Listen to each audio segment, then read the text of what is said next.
Hola, mi nombre es Alexandra Zamora y te doy una muy cordial bienvenida al canal.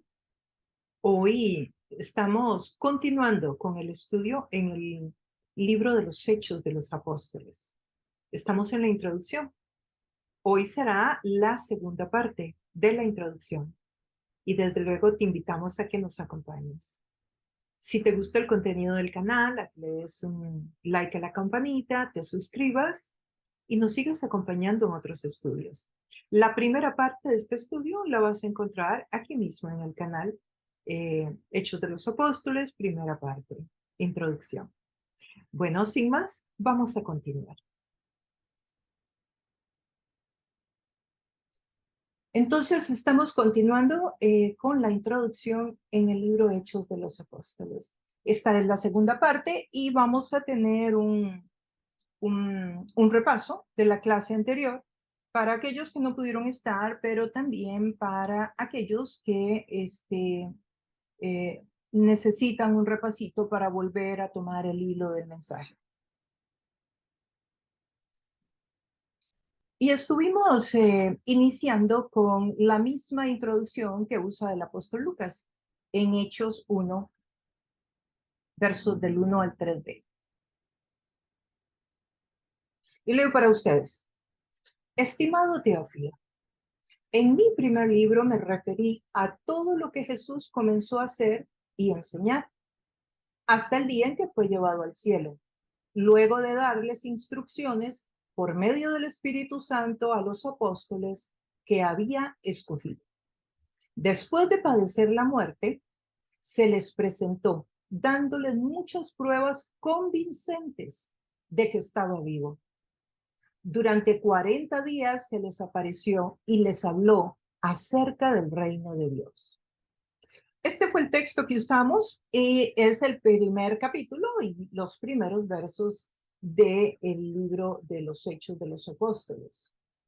Y vamos a ir repasando algunos de los principios, pero aquí recordemos que el libro es enviado a Teófilo, como pueden ver acá, y habla de un primer libro que sabemos que es el Evangelio de Lucas, porque lo estudiamos la semana pasada, y también dice que cuenta, en el anterior, cuenta todo hasta que Jesús fue llevado al cielo y les dio instrucciones por medio del Espíritu a los apóstoles que él había escogido. Y también dice que se les presentó, dándoles, pero muchas pruebas convincentes. También vimos un poco sobre las pruebas convincentes en la semana pasada, de que él estaba vivo, o sea, de que había resucitado. En este momento todavía no había ascendido a los cielos.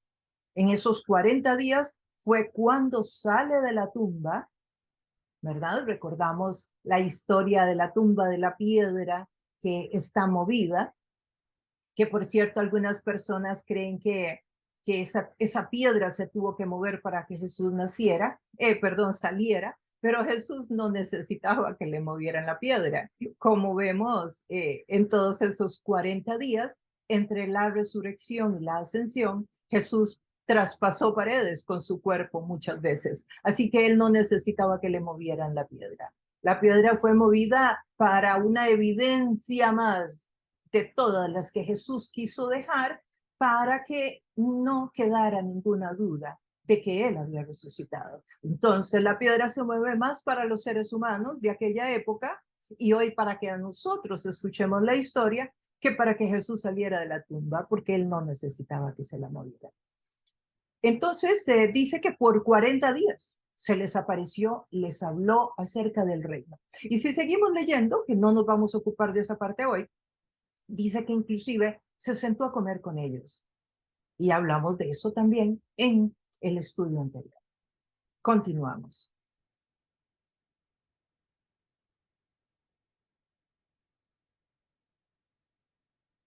Son dos tomos, vimos la semana pasada, de una misma obra literaria. El tercer evangelio es la primera obra escrita por Lucas y los Hechos de los Apóstoles es la segunda obra. También hablamos de que muchos eruditos, en lugar de Hechos de los Apóstoles, le llaman Hechos del Espíritu Santo.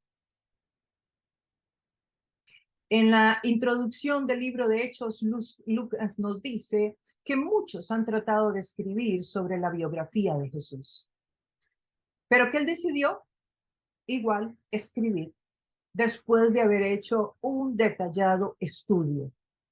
¿Y por qué Lucas dice que muchos han escrito? Porque es una realidad. Muchos escribieron de la biografía de Jesús, no solamente los otros 3 evangelios. También existen los evangelios apócrifos, también existen libros de historia extrabíblica donde se habla de Jesús. Entonces, los escritos sobre Jesús y su ministerio no solamente son los 4 evangelios, hay otras personas más que escribieron, tanto creyentes como no creyentes, pero esos libros no están considerados parte del canon bíblico.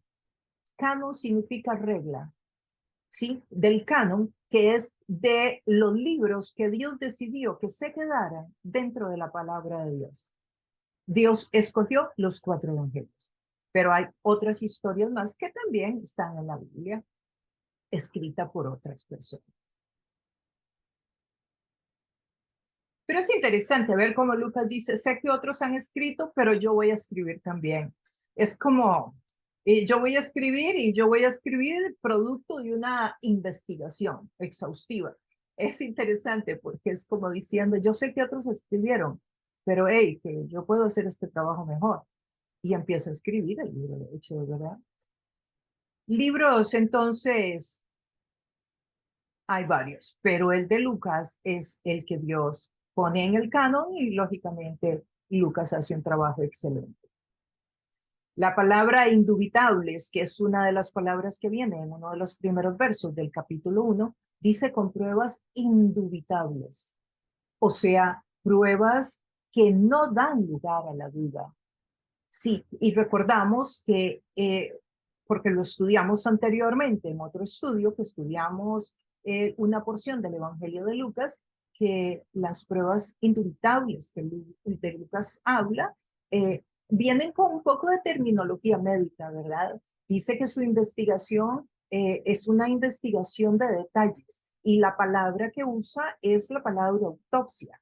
O sea, una investigación, un escrutinio, un estudio sumamente detallado y usa esa palabra que está dentro del vocabulario técnico de la medicina, de la forencia, la autopsia.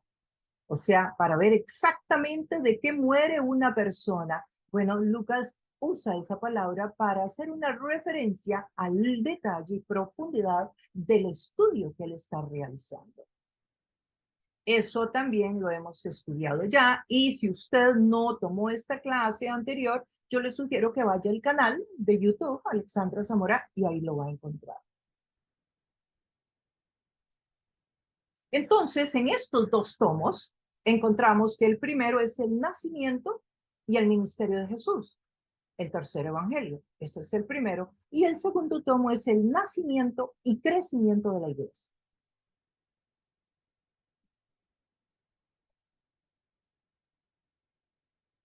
Ambos tomos son escritos por un mismo autor, Lucas. Entonces sabemos que el segundo tomo es una continuidad, que también lo conversamos en la clase anterior. Y hablamos también de Lucas y hablamos un poco de su persona. Y aquí voy a detenerme un poquito y ampliar lo que ya estudiamos. Estudiamos que Lucas era un gentil, ¿sí? Un gentil es una persona que no es judía, ¿sí? De todos los autores del Nuevo Testamento, solo hay un autor que no es judío y es Lucas. Además, sabemos que era esclavo, lo estuvimos viendo la semana pasada, y que posiblemente su amo, su dueño, era Teófilo.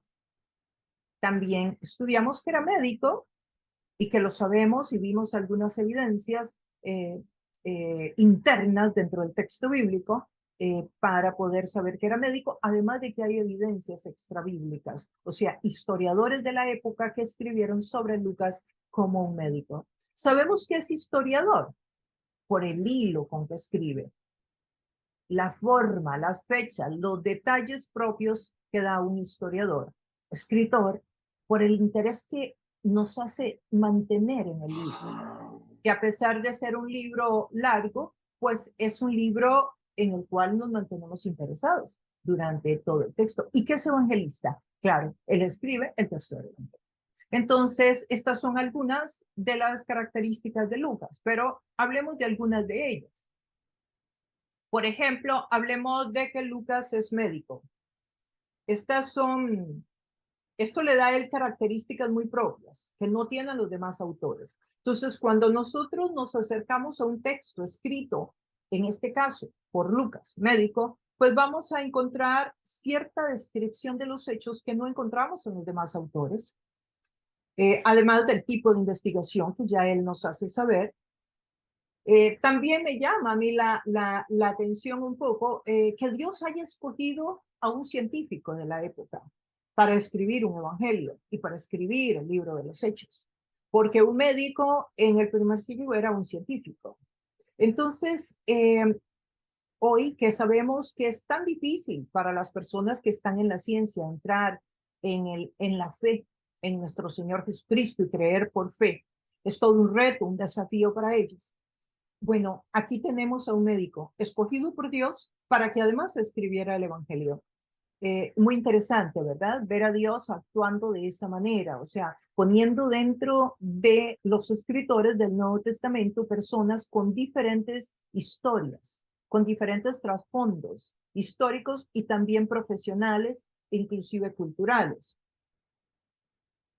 Por ejemplo, hay una entrevista que él le hace a María, que la podemos ver en el tercer evangelio, el evangelio de Lucas. Él le hace una entrevista a María y él es el único, por cierto, que cuenta en su porción donde menciona a María y el nacimiento. Él es el único que cuenta el himno que María canta, el Magnificat. Los otros evangelios no lo tienen. Y aquí, pues entonces, uno se empieza a preguntar, bueno, ¿cómo lo supo? Porque los otros no lo supieron, porque él sí. Bueno, posiblemente lo que Lucas hizo fue una entrevista a María. También tenemos otras evidencias para poder creer que hizo, para poder especular, porque esto es una especulación, el texto bíblico no lo dice, pero sí hay suficientes elementos para poder creerlo. Y bueno, uno de los primeros es que Lucas no fue testigo ocular, él nunca estuvo caminando con Jesús. Él no conoce, él no estuvo de primera mano ahí a los pies de la muerte de Cristo, sino que él viene a incorporarse al equipo de Pablo unos años después. O sea que tuvo que haber hecho muchas entrevistas para poder narrarnos el Evangelio de Lucas. Y cuando él narra la historia que le cuenta María, muchos de los detalles del nacimiento vienen como desde otra perspectiva, desde una perspectiva médica.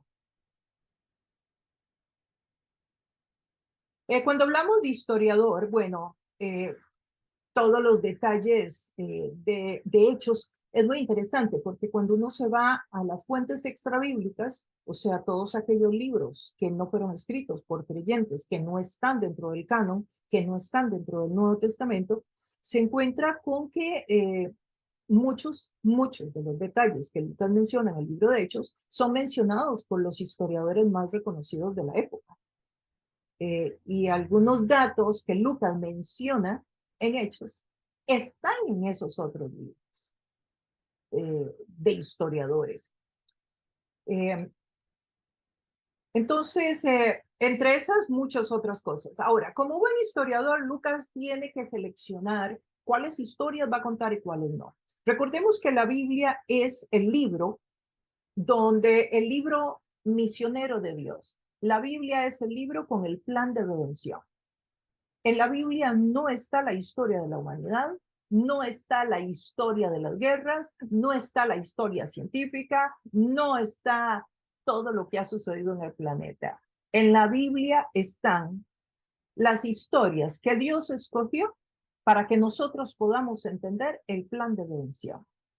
Bueno, Lucas, como historiador, no solamente tiene que escoger ir a las entrevistas, sino que luego que tiene todos los documentos en el escritorio, ahora Lucas tiene que escoger las historias que sí va a poner, porque si hubiera escrito todo lo que encontró de información, pues tendríamos un libro que seguramente le daría vuelta al planeta. Entonces, Lucas tiene que seleccionar cuidadosamente lo que él va a ir escogiendo para ponerlo. Por ejemplo, me viene a la mente y lo tomé en las notas para compartirlo con ustedes, la conversión del etíope. ¿Recuerdan cuando Felipe va y va un etíope en un carruaje, Felipe va a caballo y entonces Felipe se le acerca y le dice que si entiende lo que va leyendo, el etíope va leyendo Isaías y entonces Felipe le pregunta que si lo entiende, el etíope le dice que no, Felipe le cuenta la historia, le explica los detalles. Bueno, esa es una historia que tiene una gran relevancia en el crecimiento de la iglesia, en la expansión del reino de Dios. ¿Por qué? Porque aquí tenemos a un africano que llevará esta buena noticia a África. Entonces, las historias escogidas por Lucas son historias que tienen relevancia en el plan de redención de Dios, en la expansión de la iglesia. Y además, como escritor, es todo un escritor. El hilo progresivo, tanto del tercer evangelio como del libro de los Hechos de los Apóstoles, es impresionante. Como él mantiene el interés del lector, también es muy propio de un muy buen escritor. Definitivamente era un hombre con un gran nivel académico, lo vemos también en el tipo de griego que él usa.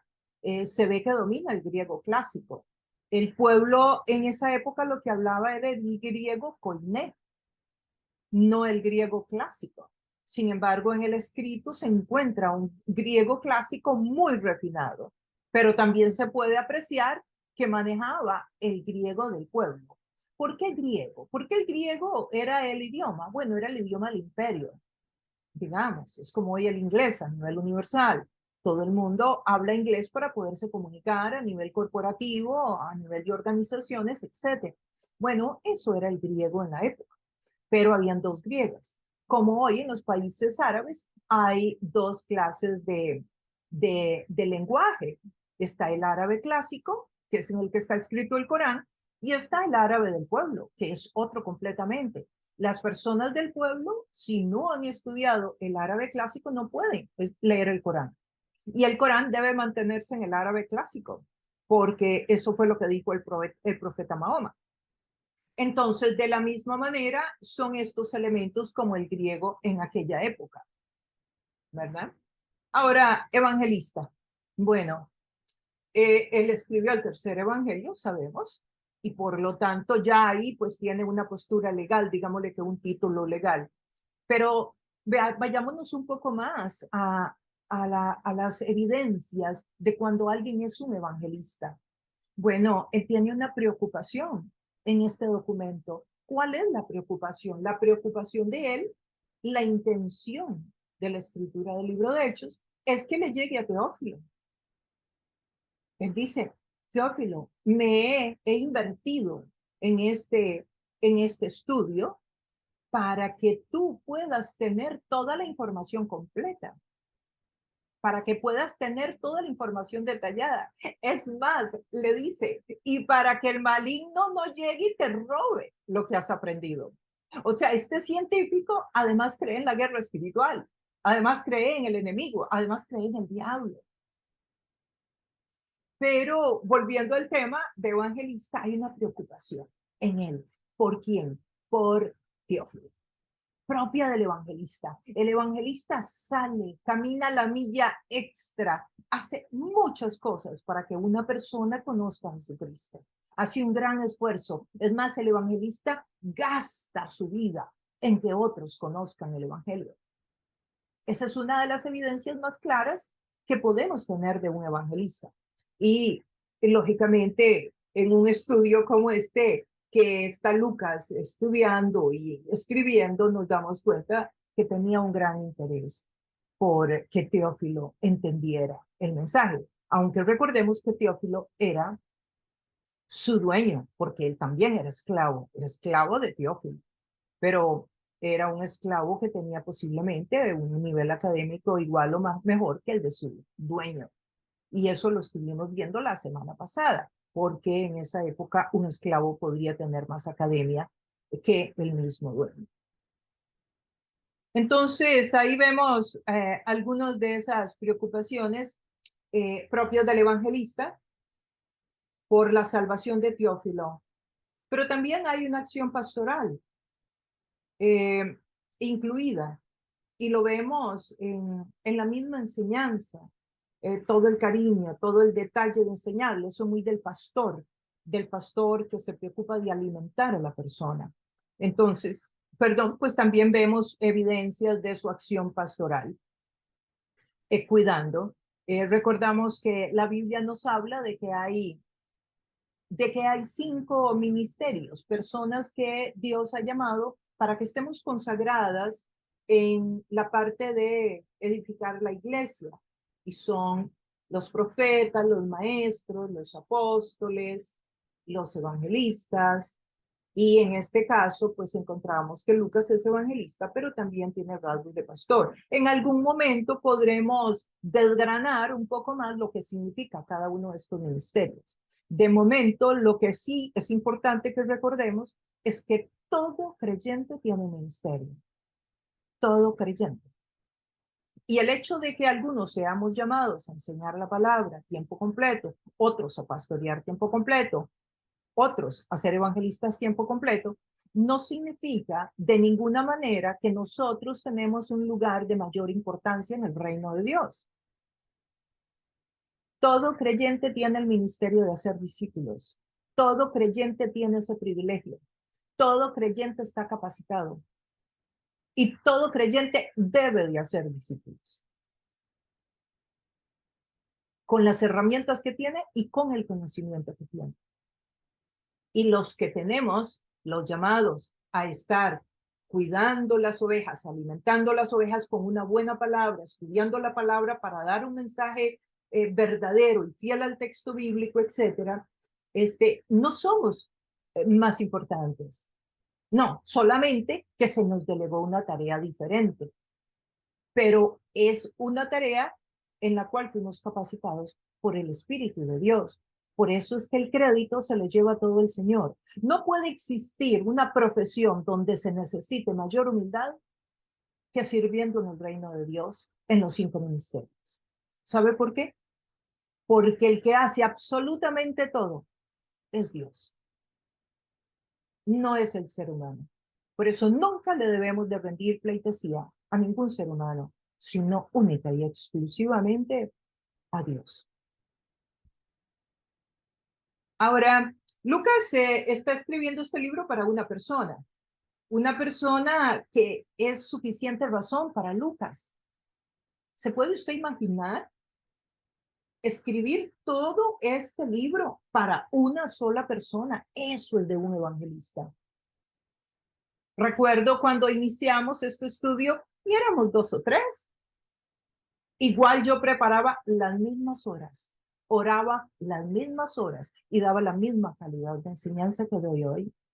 Y cuando yo voy a dar conferencias a 5,000, a 10,000 personas, yo preparo los estudios con la misma diligencia, el mismo temor de Dios, la misma cantidad de horas, y oro y ayuno, igual que cuando se lo estoy dando a ustedes, que son un grupo pequeño.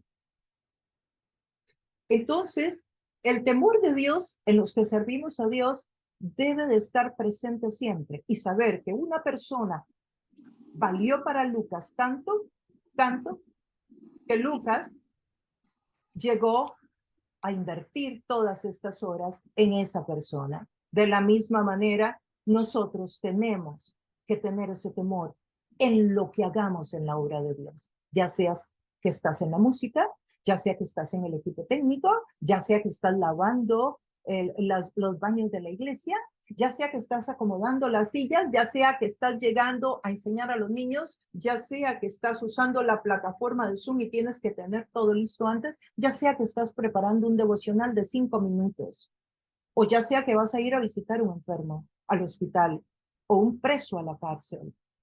Se debe hacer en el temor de Dios. Si Dios se ocupó de Teófilo con ese esmero, Esto tiene que ser una gran enseñanza para todos aquellos que creen que los números son los que determinan el esfuerzo que debemos de hacer en la preparación del mensaje. Bueno, y aunque no fuera la intención de Lucas, resulta que este libro que él preparó para una persona, hoy le llega a miles, ¿verdad? Y nos llega a nosotros 2000 años después. Dios ha capacitado entonces a algunas personas con las destrezas necesarias para que puedan servir tiempo completo en la construcción de la fe de la iglesia, de la comunidad.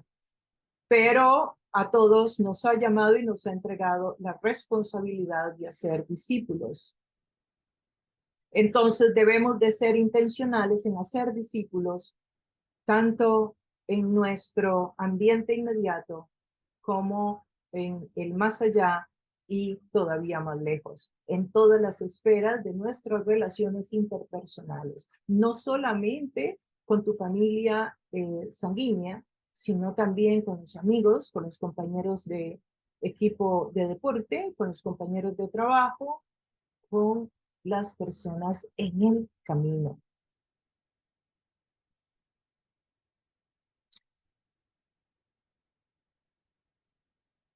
Ahora, todos estos datos y rasgos que hablamos antes le dan a Lucas una perspectiva y un trasfondo profesional y cultural desde el cual él nos cuenta la historia.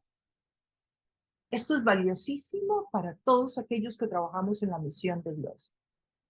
Lo que nosotros somos, lo que estudiamos, lo que éramos antes de llegar a Cristo, así hayamos sido médicos o hayamos sido presos, así hayamos sido una persona que manejó su vida adecuadamente o que no la manejó adecuadamente, así sea un erudito como una persona que no ha tenido el privilegio de poder educarse. Absolutamente toda nuestra historia, nuestro discurso de vida es usado para que nosotros podamos ver una realidad y una situación de una forma muy particular. Y veamos cómo influye, digamos, en la vida de Lucas. Bueno, aquí tienen ustedes una foto donde están unos señores con los esclavos. Bueno, esta historia, digamos que le pedimos a estas personas que están ahí presentes que nos cuenten la historia, que nos narren qué estaba pasando en ese cuarto. Bueno, la historia, todos están en el mismo cuarto, ahí está en la misma mesa, todos saben quiénes están en el cuarto, pero la historia de lo que está pasando en ese cuarto, contada por la muchacha que está ahí o sacudiendo o haciendo el viento, o por el otro señor que está allá en la esquina parado observando al que está comiendo, o por la señora que está alimentando al niño. La historia contada por cada uno de ellos va a ser diferente. ¿Por qué? Porque la realidad nosotros la vamos a percibir desde donde estamos. Entonces, la historia de cada uno de estos protagonistas va a ser diferente. Entonces, la historia y la narrativa de Lucas tiene un valor único por todo su trasfondo, como cada uno de los evangelistas tiene el suyo. Pero nosotros en este momento estudiamos el libro de los Hechos de los Apóstoles, entonces queremos aprender al máximo de cómo la perspectiva de Lucas nos puede enriquecer teológicamente, precisamente por su historia. La perspectiva de Lucas con su trasfondo cultural y profesional. Sí, nosotros podemos estar en una situación como están los muñecos en la pantalla. De hecho, este es un caso que veo muchísimo en lo que es el life coaching, la consejería que yo doy, sobre todo en parejas o en personas que están teniendo un desacuerdo. Ambos están viendo lo mismo, pero uno ve el número 6 y el otro ve el número 9. Y los dos están viendo lo mismo. Y los dos están en lo correcto. ¿Por qué? Porque cada uno lo está viendo desde su realidad. De hecho, en estos casos, no es el tema de hoy, pero lo que uno enseña a las parejas es encontrar un espacio de negociación. Ambos escritos son dirigidos a una misma persona, al excelentísimo Teófilo. Los dos escritos. Ah, este Teófilo es alguien bien importante, ¿no? Bueno, además que Lucas era su esclavo. O sea, este trabajo está financiado por Teófilo y Teófilo está pagando para que se haga esta investigación, está financiando el proyecto. Y aquí tenemos que aprender muchísimo también de este principio que está detrás de esto. O sea, como en el reino de Dios, lo vimos la semana pasada, muchas personas son llamadas a financiar los proyectos en el reino de Dios y otros somos llamados a llevarlos a cabo.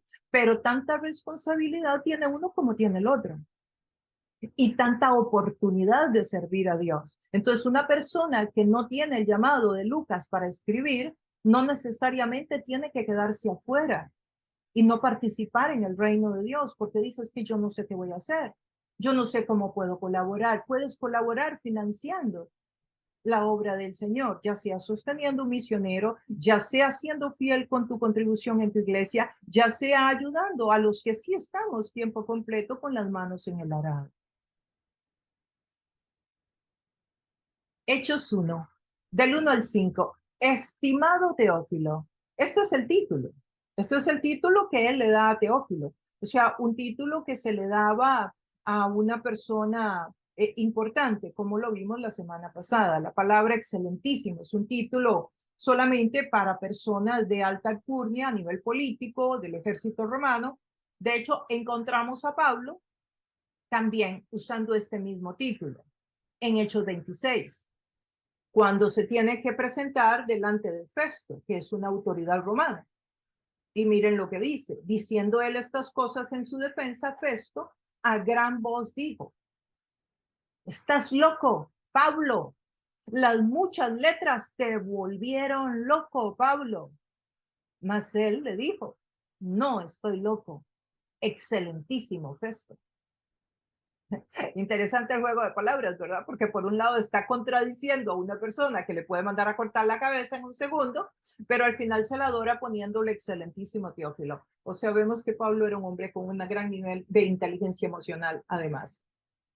Pero muy importante es que veamos que el título también se usaba para otros representantes del imperio. Y también que si en algún momento alguien te ha dicho que estás loco, que estás loca, o alguien te lo llega a decir, pues no eres el único ni la única. A Pablo también se lo dijeron.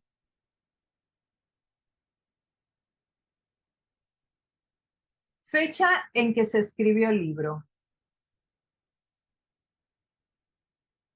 El evangelio más temprano que existe, o sea, el que se escribió primero, es el de Marcos. Más o menos en el año 69, aproximadamente.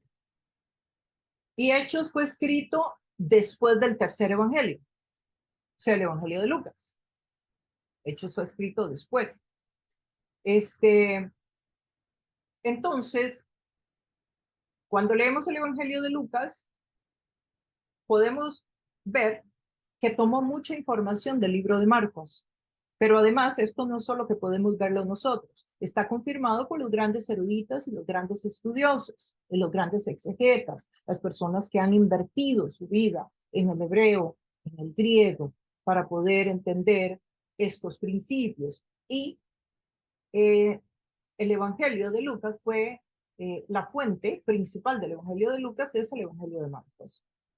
Y si el Evangelio de Marcos ya estaba en el 69 escrito, entonces si el Evangelio de Lucas se escribe después del de Marcos y Hechos se escribe después del Evangelio de Lucas, pues quiere decir que el libro de Hechos es escrito después del año 69.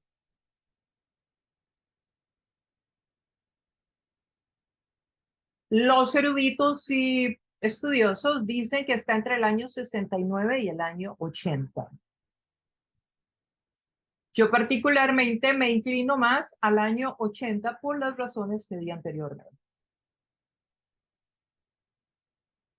Ahora, si se escribe en el año 80, entonces tenemos que pensar inmediatamente qué estaba sucediendo en el momento en que lo escribe, qué estaba sucediendo en los alrededores, qué era lo que Lucas estaba viendo, qué era lo que Lucas estaba comiendo, qué era lo que Lucas estaba leyendo, cuáles eran las calles por donde Lucas estaba caminando, quiénes eran las personas con que Lucas estaba conversando, para poder entender el entorno más amplio, para luego poder entender el texto. Porque así es como se estudia la Biblia en la forma más sana. Primero se ve la pintura desde lejos y luego se van viendo los detalles. Entonces, el contexto religioso y sociopolítico de la época nos va a iluminar, nos va a dar mucha información que nos va a ayudar para poder entender todo el libro de Hechos, pero además más allá, más allá. Por eso es que aquí, en esta introducción, yo me estoy deteniendo un poco más del usual, de lo que me detengo en la introducción de los libros, aunque también lo hemos hecho con la introducción de otros libros, como el Evangelio de Juan, que también está ahí en el canal y ahí lo puede obtener. Pero entonces el contexto religioso y socioeconómico y político nos puede ayudar muchísimo para entender el libro en general. La narración en el libro de Hechos tiene un lugar dentro del Imperio Romano. Incluía muchísimo espacio. Vamos a ver qué había tomado el imperio.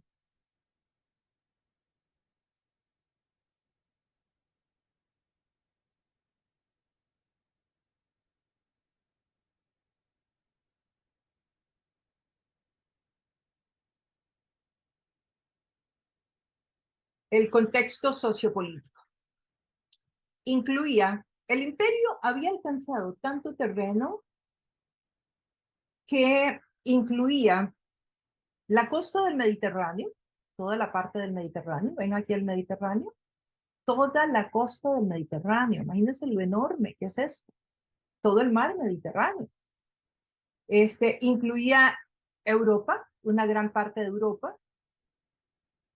De hecho, en Europa se extendía hasta el río, hasta el Rin y hasta el Danubio, allá en el borde con Alemania. Y en Asia llegaba hasta el Éufrates. En Asia, aquí llegaba hasta el Éufrates y en África llegaba hasta acá, hasta el desierto, como pueden ver. O sea, esto era el imperio. Cuando Lucas escribe Hechos, el imperio romano ha tomado toda esta parte del mundo. La ha subyugado. Imagínense el, lo multicultural de la época. Imagínense que todas estas personas podían viajar de un lugar a otro porque pertenecían al imperio, podían moverse. Entonces, habían muchos grupos étnicos y esto nos va a ayudar el entender esto para comprender por qué en Hechos capítulo 2 habían tantísimos grupos étnicos en el momento en que se da el Pentecostés. Es porque el imperio había tomado muchos grupos en ese momento también.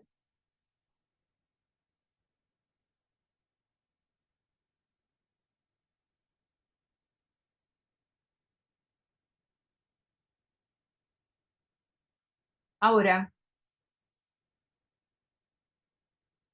el imperio tenía muchas estructuras multiformes, pero estaba dividido por provincias en la mayoría de su territorio.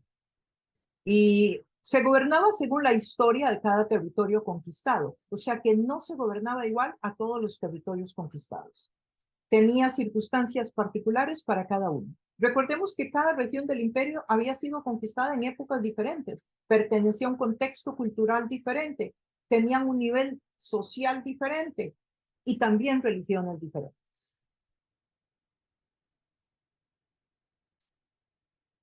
Por ejemplo, al principio se dividía en unas provincias que se llamaban imperiales y otras senatoriales, pero cada provincia tenía su propio estilo de gobierno, no era que se gobernaban todas igual. Estaban bajo diferentes estructuras gubernamentales. Vamos a avanzar un poquito más sobre esto, pero quiero que sepan, que vean eso. ¿Por qué? Porque se van a dar cuenta que en algunos capítulos de Hechos estaba sucediendo una cosa y luego está sucediendo otra. O sea, hubo cambios de gobierno también durante esta época. El libro de Hechos no fue como escrito como hoy, que tenemos la internet y entonces yo me siento a escribir un libro y en 1 o 2 años termino el libro. El libro de Hechos lleva una gran investigación. Imagínense lo que a este hombre le costó moverse de un país a otro, de un lugar a otro, ir a hacerle una entrevista a alguien, tenía que ir a pie. O sea, este libro y la escritura de este libro se lleva varios años. Y el Imperio Romano tenía controlado todo. Entonces, eso también era un elemento difícil para Lucas. Cuando mencionamos que tenían autoridad, por ejemplo, el imperio llegaba, por ejemplo, a Jerusalén y tomó Jerusalén. El imperio toma Jerusalén por allá en el año, ¿qué será? El año 50 antes de Cristo, por ahí. Que el imperio toma Jerusalén. Y cuando toma Jerusalén, ellos le permiten ciertos, digamos, ciertos beneficios. Entonces, Jerusalén, el grupo que estaba en Jerusalén, podían seguir manejando el tema de la religión, pero en otros aspectos tenían que someterse completamente al imperio. Entonces, esto es para aclarar por qué el Sanedrín existía. Bueno, porque el gobierno le permitía a cada grupo que tuviera su religión y que gobernaran su religión. Sin embargo, el imperio era el que decidía quién era el sacerdote, el principal. ¿Por qué? Porque de esa forma, pues, era como ellos tenían los vínculos y controlaban que el tema de la religión sí, pero que no se sublevara, de manera que ellos los pudieran tener controlados. Entonces, cuando mencionamos que tenían autoridad para escoger el sumo sacerdote, la religión del judaísmo, podemos apreciar cómo la situación política afectaba la vida religiosa de Judea, que era la capital de Judea era Jerusalén. Y afectaba, ¿por qué? Porque ellos decidían quién era el que se tenía que quedar. Respetaban la religión de sus súbditos conquistados, pero mantenían mucho cuidado y mucho control para evitar rebeliones.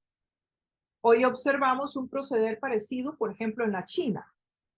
Cuando usted va a la China acepta el cristianismo oficial, así le llaman, cristianismo oficial. O sea, usted puede ir a una iglesia oficialmente acepta por el gobierno ateo del dictador, de los dictadores de la China.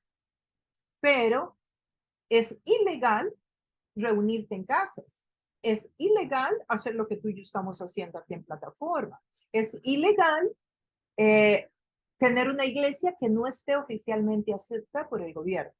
¿Por qué? Porque la iglesia oficial cristiana del gobierno tiene un libro que se le entrega al pastor y ese pastor predica conforme a ese libro, a lo que esté ahí. Y ese libro es editado, es escrito por los dirigentes del Partido Comunista. Entonces, el Imperio Romano, pues también ellos tenían sus controles, ellos manejaban sus controles, y vemos que hay sistemas parecidos hoy día como el de la China. Para el Imperio Romano, la primera obligación de cualquier gobernante era mantener el orden. Claro, todas estas ciudades habían sido conquistadas y estaban bajo el imperio, contra su voluntad. Así que se tenían que esperar rebeliones, se tenían que esperar algunos momentos de mucha agitación en las calles. Es de esperar que estuvieran buscando oportunidades para recuperar la libertad. Los motines eran castigados con mucha severidad. La predicación de los cristianos creaba alboroto, importantísimo para que los capítulos que vienen. La predicación de los cristianos creaba alboroto y discusiones, lo cual provocaba a las autoridades romanas. ¿Por qué? Porque los cristianos al predicar conversaban, hablaban de lo que estaban aprendiendo. Y esto no les servía al imperio. Y estos conflictos los podemos ver en los primeros capítulos del libro de los Hechos, conflictos entre el pueblo y el Sanedrín. También lo podemos ver en los evangelios, con Jesús. Jesús tuvo muchos problemas con el Sanedrín y muchos de esos problemas se daban precisamente. ¿Por qué? Porque Jesús estaba levantándose como un líder y eso podría despertar suspicacias. En el momento en que surge el cristianismo es el punto más glorioso del Imperio Romano. Entonces, ¿quién va a creer una amenaza? Como un grupo de personas que se sublevan o que están pensando que hay otro señor que no es el emperador o que hablan de otro Dios que no es el emperador. Recordaremos que al emperador se le adoraba como Dios.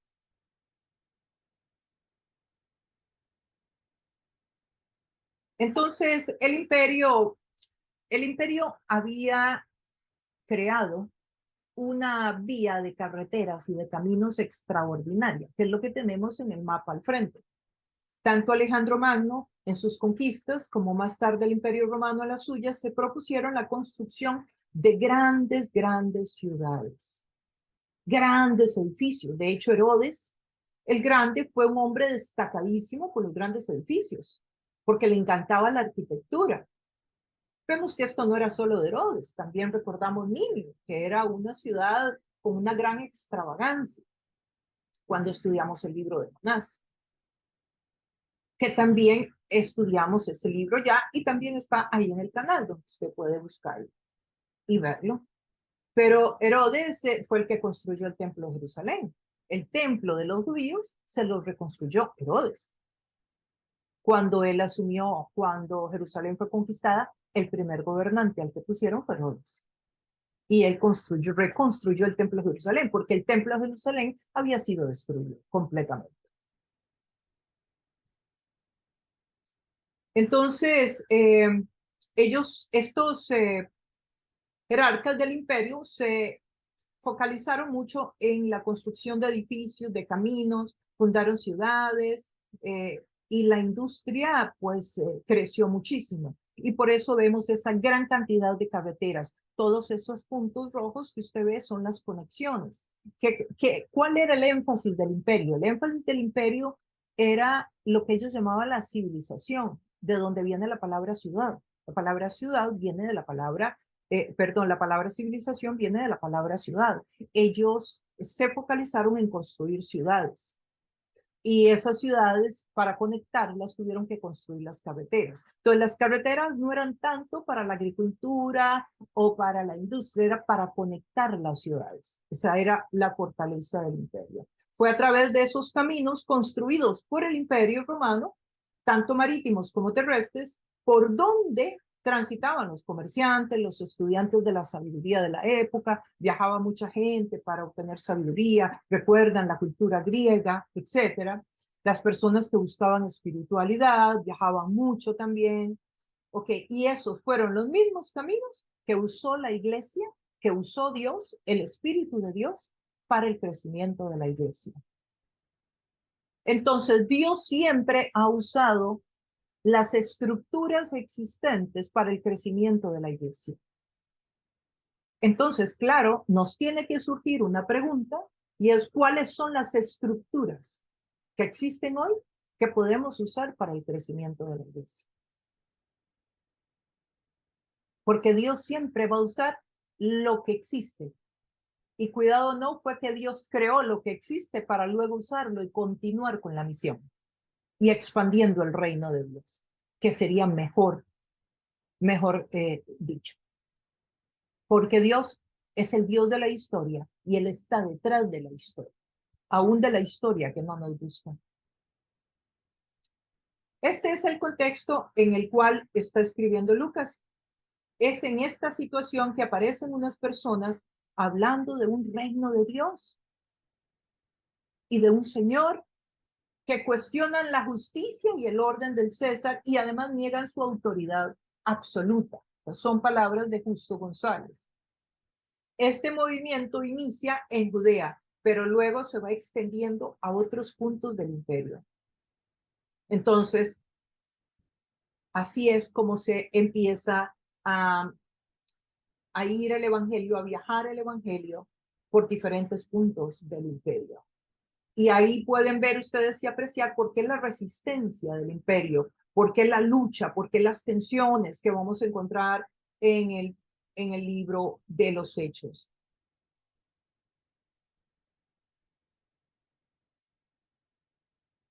Bueno, y además, en esta época en que Lucas está escribiendo, se dan los viajes misioneros de Pablo, que los vamos a encontrar y los vamos a estudiar en detalle en el libro de los Hechos. El primer viaje misionero de Pablo fue este, en azul, ¿lo ven? Aquí en azul. Este fue el primer viaje misionero de Pablo. El segundo es el rojo, la línea roja. Todo esto fue lo que recorrió Pablo. Miren qué maravilla, qué viaje tan largo se echó el Pablo. Y el púrpura, este, fue el tercer viaje misionero de Pablo.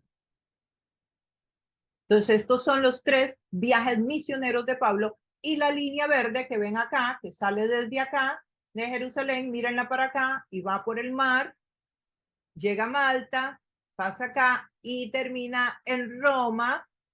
Es cuando Pablo es llevado a Roma y es encarcelado y es asesinado. Todos esos detalles los estaremos viendo en su momento y veremos cuál es la importancia que han tenido, cuál es la enseñanza teológica para nosotros, cuál es la aplicación que le podemos dar hoy. Había un contexto religioso, también lo mencionamos. Bueno, resulta que el imperio en el año 70 destruyó el templo de Jerusalén. Lo quemó, lo destruyó completamente, pero así, destruido.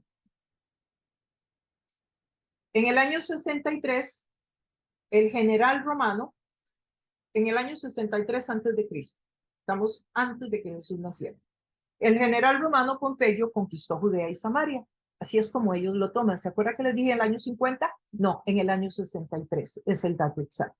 Cuando el imperio toma Jerusalén y toma Judea y toma Samaria. En ese tiempo, las capitales son Judea y son Samaria. Las capitales, porque acuérdense que el reino del norte, el reino de Israel estaba dividido en dos. Entre ellos se habían dividido. Habían unas tribus a un lado y otras tribus al otro. Entonces, cada grupo tenía su propia capital y su zona geográfica. Entonces, Pompeyo conquista las dos. En este momento eran las capitales del reino de Israel del norte, Israel del sur.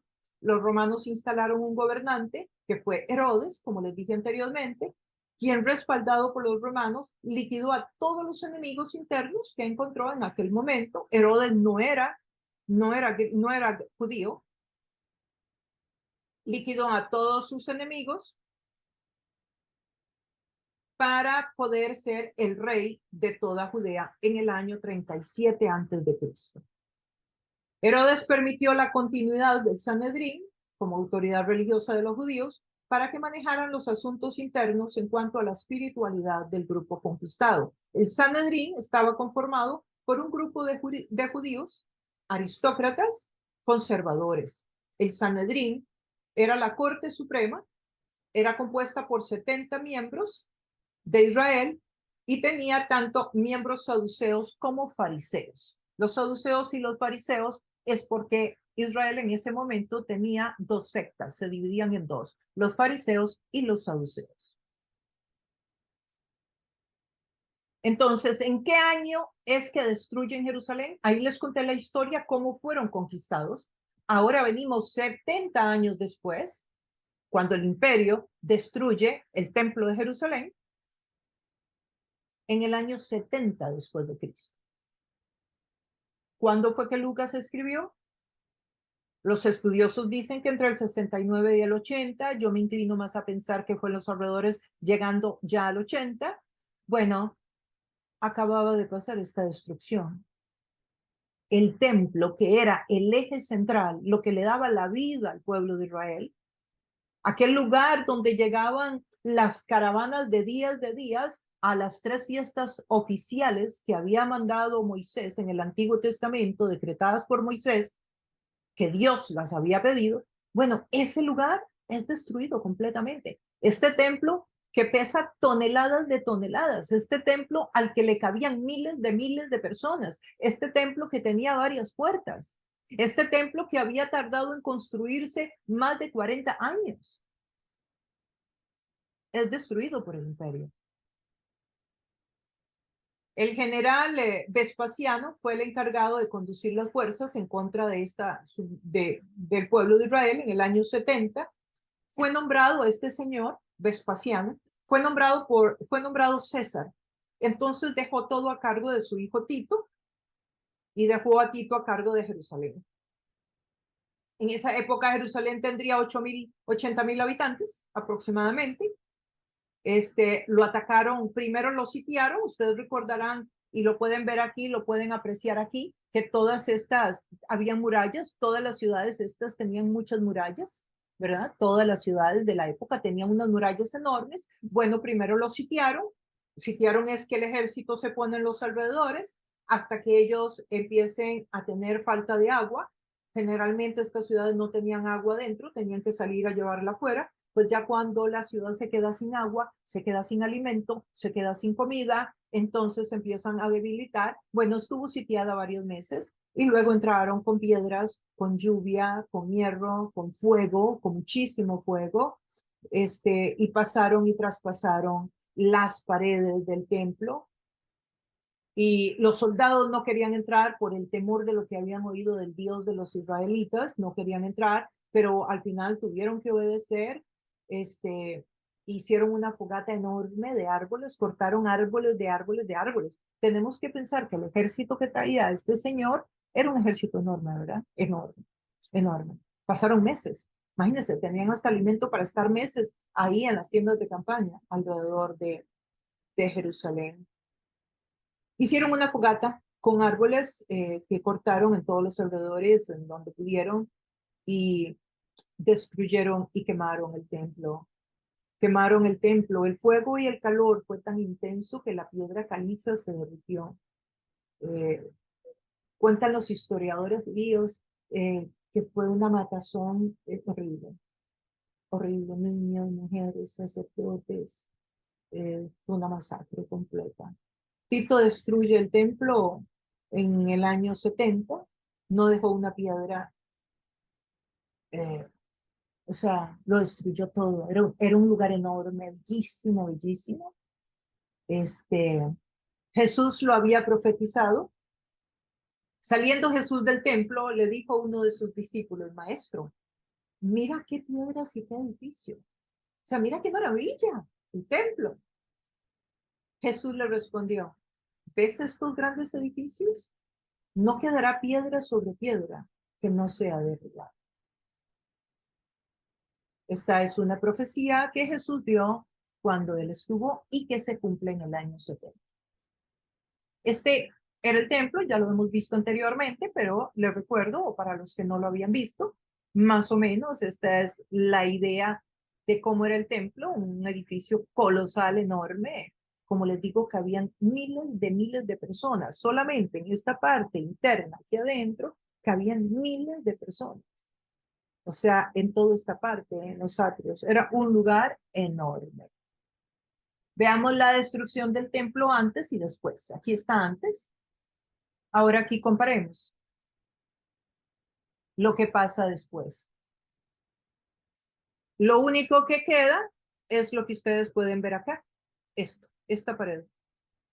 Esta es la única pared que quedó, que es el muro oeste, o sea, lo que hoy llaman el muro de los lamentos. Eso fue lo único que les quedó.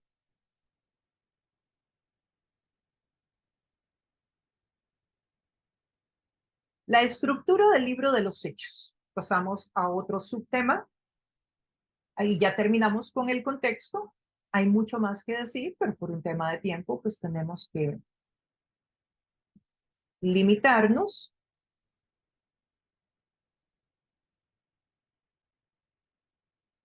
Vamos a hablar de que hay varias formas de darle estructura al texto. Hay varias. Yo solo voy a mencionar tres y no son precisamente las más comunes, ni las que más se ven en los estudios. Una es si dividiéramos el libro desde la perspectiva geográfica. De los capítulos 1 al 7, cómo la iglesia creció o cómo la iglesia, cómo cubre, digamos, geográficamente lo que pasaba en Jerusalén. Del 8 al 12, lo que pasaba en Judea y también en Samaria. Y luego del 13 al 28, ya cubriendo lo último de la tierra con los 3 viajes misioneros de Pablo. Entonces, del 1 al 7, lo que ocurrió en Jerusalén propiamente ahí cuando Jesús les dijo, quédense acá para que venga el ayudador. Y viene el Pentecostés. Del 8 al 12, todo el trabajo que hace Pedro acá en Judea y luego también cuando van a Samaria. Y luego entra Pablo a partir del 13, aunque la conversión de Pablo puede ser un poco antes, pero es a partir del 13. Otra forma es dividir el libro por denominaciones, como 2 grupos. Los judíos y los gentiles. La parte de los judíos, el que se encargó fue Pedro, y está entre los capítulos del 1 al 12, aunque en estos capítulos también está la conversión de Pablo, pero todavía Pablo no entra en acción sino hasta unos años después de su conversión. Y luego los gentiles, que el que se ocupa es Pablo. Y otra forma de hacer la estructura es a través del crecimiento que se da. Hay varios textos en el libro de Hechos donde usted puede ver que dice, y la iglesia creció. Un ejemplo, porque no vamos a abarcarlo todo por un tema de tiempo, está en Hechos 6:7, y dice, y la palabra de Dios se difundía, el número de los discípulos aumentaba considerablemente en Jerusalén, e incluso muchos de los sacerdotes obedecían a la fe. Entonces vemos, y usted puede seguir leyendo y decir, aquí también dice que crecían.